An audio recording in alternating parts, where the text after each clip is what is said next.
যে আমাদের ছোট্ট পুতুল দেখি সিনিয়র ব্রিফ করে। আমি কখনো টাকার দিকে তাকাইনি। আমাকে যেই বলতো একটা মামলা করে দিতে হবে, আমি গিয়ে মামলা কোর্টে দাঁড়িয়ে যেতাম। হাইকোর্টে পরীক্ষা দিয়েছো?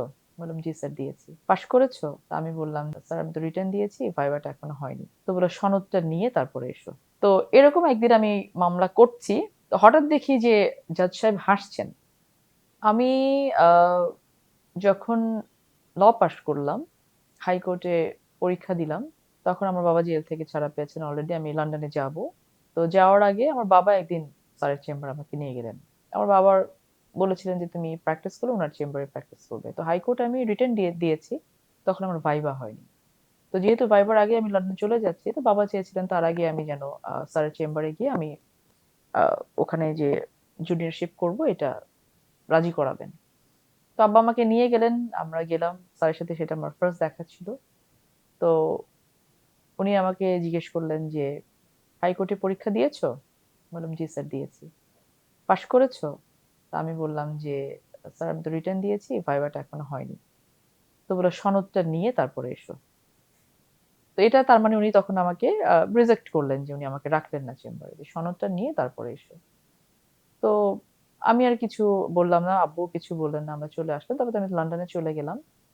আমি যখন মাস্টার্স করছি তখন হঠাৎ করে ভাইবার ডেট দিল। তো আমার তখন মাথার মধ্যে ওটা ঘুরছে যে স্যার বলেছেন সনদটা নিয়ে আসো। যদি আমি এইবার ভাইভাটা মিস করি, আমার আরো ১ টা বছর বা ১.৫ টা বছর মিস হয়ে যাবে। তো আমি খুব কষ্টে আমার ওখানকার আ আ মেন্টর যারা ছিলেন তাদের কাছ থেকে ৫ দিনের ছুটি নিলাম। যে আমার ঢাকায় পরীক্ষা আছে, আমাকে যেতে হবে। দেন আমি ৫ দিনের ছুটি নিয়ে আমি ঢাকায় আসলাম। আমি ভাইভা দিলাম। আমি ভাইভা দিয়ে ওখান থেকে সরাসরি আমি স্যারের চেম্বারে গেলাম। চেম্বারে গিয়ে গেলাম বললাম, "স্যার আজকে ভাইভা ছিল, আমি ভাইভা দিয়ে এসেছি।" তো উনি বললেন যে, "পাস করবে তুমি সিউর?" আমি বললাম, "ইয়েস স্যার, পাস করব আমি সিউর।" আচ্ছা ঠিক আছে, তুমি পাস করে এসো। তো আমি পরীক্ষা দিয়ে চলে গেলাম লন্ডনে আবার। আমি আল্লাহর রহমতে পাস করলাম। লন্ডন থেকে যখন ফিরে আসলাম আবার, আসার পরে আমি যখন গেলাম, উনি আমাকে ১ম দিনই উনার চেম্বারে রিক্রুট করলেন এবং আমার মনে আছে আমি ২০১৩ র শুরুতে আমি উনার চেম্বারে জয়েন করি। উনি আ যেদিন মারা যান, সেদিন পর্যন্ত আমি উনার জুনিয়র ছিলাম এবং উনি মারা যাওয়ার পরে আমি একদিন খালি আমার ওই চেম্বারে গেছি। শুধু আমার পিসিটা নিয়ে আসার জন্য, কম্পিউটারটা নিয়ে আসার জন্য।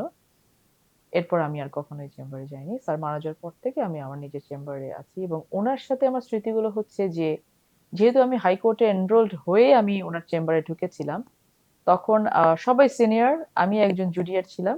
আমাদের সাথে আরো কলিগরা ছিলেন। তো আমি একজন জুনিয়র ছিলাম যিনি হাইকোর্টে এনরোলড ছিলাম। তো ওই যে ঘরের ছোট সদস্যকে সব কাজ করতে হয় এরকম একটা বিষয় ছিল না? চেম্বারে এরকম হতো যে সিনিয়ররা সব ছোট, ছোট কাজগুলো মেনশন করতে হবে, সময় নিতে হবে, একটা মামলা জমা দিতে হবে। মানে কোর্ট অ্যাপিয়ারেন্স যেটা। আ এটা আমার ছিল। তো আমাকে আমার সিনিয়র যারা ছিলেন ৩-৪ জন সিনিয়র ছিলেন, আমি প্রত্যেকের কাজ করতাম দৌড়ে, দৌড়ে। তো সেটাতে আমার যেটা সুবিধা হয়েছিল যে আমি কোর্ট আমাকে চিনে গেল।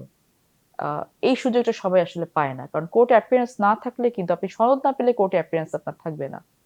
কখনো এরকম হয়েছে যে স্যার তো অনেকগুলো কাজ করছেন, অনেকগুলো মামলা করছেন। একটা মামলা করতে, করতে আরেকটা কোর্টে মামলা ধরে ফেলেছেন।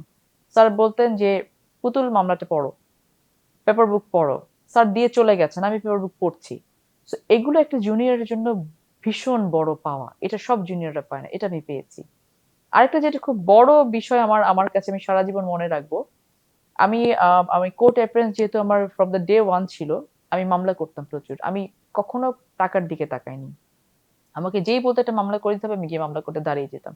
যে কোর্ট আমাকে চিনুক, আমার অ্যাপিয়ারেন্স এক্সপেরিয়েন্সটা হোক। তো এরকম একদিন আমি মামলা করছি। তো হঠাৎ দেখি যে জাজ সাহেব হাসছেন। তো আমি কি মনে করে পিছে তাকিয়ে দেখি স্যার এসে পেছনে বসছেন। তো স্যারের চেম্বারে একটা নিয়ম ছিল যে স্যারের চেম্বারের কাজ করে মানে শেষ করার পর আমি যদি বাইরের কাজ করি কোনো সমস্যা নেই। এবং স্যার আমাকে কখনো কোনোদিন বাধা দেননি যে আমি আমার পার্সোনাল মামলা করব না। এটা কখনো উনি বাধা দেননি। আমাদের সব জুনিয়রদেরই এই ফ্যাসিলিটিটা ছিল।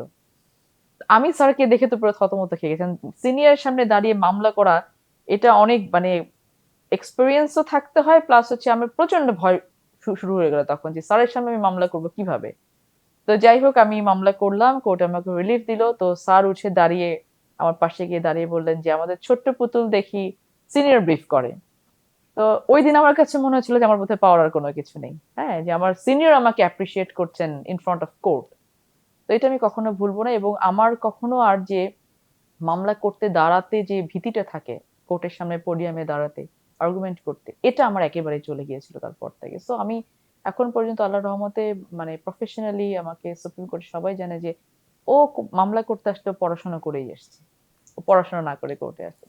ব্যারিস্টার মওদুদের সাথে কোন মামলাটা করতে বেশি আপনাকে বেগ পেতে হয়েছে বা কাজ করতে যেয়ে কোন মামলার বিষয়ে? অনেক এরকম আছে স্যার, খুব মানে পারফেকশনিস্ট ছিলেন। হ্যাঁ, আর আমাদের কাজের ধরনটা ছিল যে উনি একটা ফাইল, কেউ আসলো, একজন ক্লায়েন্ট আসলেন, ফাইলটা দিয়ে বলতেন যে রেডি করে নিয়ে আসো, এটাই ছিল ইনস্ট্রাকশন। এখন এই মামলা তৈরি করা থেকে শুরু করে ফাইল করে সিনপসিস করে দিয়ে স্যারকে রেডি করা পর্যন্ত ছিল আমাদের দায়িত্ব, এবং সাথে রেফারেন্স কেস ল সবকিছু। তো আমরা, আমাদের খুব খারাপ লাগতো যখন স্যারের নিজের মামলাটা, আমরা স্যারের দুদকে যে মামলাটা ছিল, এই মামলাটা নিয়ে স্যারকে প্রচন্ড হ্যারাসমেন্ট করেছে লাস্ট গভর্নমেন্ট। তো নিচের কোর্টে ওনাকে প্রত্যেক সপ্তাহে হাজিরা দিতে যেতে হতো। তো উনার মামলা উনি নিজেই করতেন, অনেক সময় আমাদের বোরহান স্যার ছিলেন, উনি করতেন, আর অনেকে ছিলেন। তো তখনই স্যার ওই মামলা, দুদকের যে মামলাটা ছিল সম্পদের মামলা, এই মামলাটার প্রিপারেশন নিতে আমাদের খুব বেগ পেতে হতো, প্রচন্ড পড়াশোনা করতে হতো, এবং উনি যেই রেফারেন্সটা বলেছেন ওই রেফারেন্সটা না পাওয়া পর্যন্ত ওনার মাথা ঠান্ডা হতো না, যে ওটা নিয়েই দিতে হবে। সো অনেক মামলা আছে ওনার, এই মামলাগুলো করতেই আমাকে অনেক বেগ পেতে হয়েছে। এবং আরো কিছু মামলা ছিল, যেমন গাজীপুরের একটা মামলা ছিল আহসানুল্লাহ মাস্টার মার্ডার কেস। তো ওখানে ওই কেসটাতে যারা আসামি ছিলেন তাদেরও কিছু মামলা স্যার করতেন। তো ওটা প্রায় 11 জন ফাঁসির আসামি ছিল। তো ওই মামলাটা আমি একেবারে ফার্স্ট হ্যান্ড স্যারকে আমি এটা হেল্প করি, ডিল করি, এবং এই মামলাতে আমি প্রচুর খেটেছিলাম। 11 জনের ফাঁসির আসামি খালাস হয়েছিল মামলাটাতে, এবং এটা আমার খুব হাই পাওয়া প্রোফাইল ছিল। কেস ছিল একটা স্যারের সাথে করা।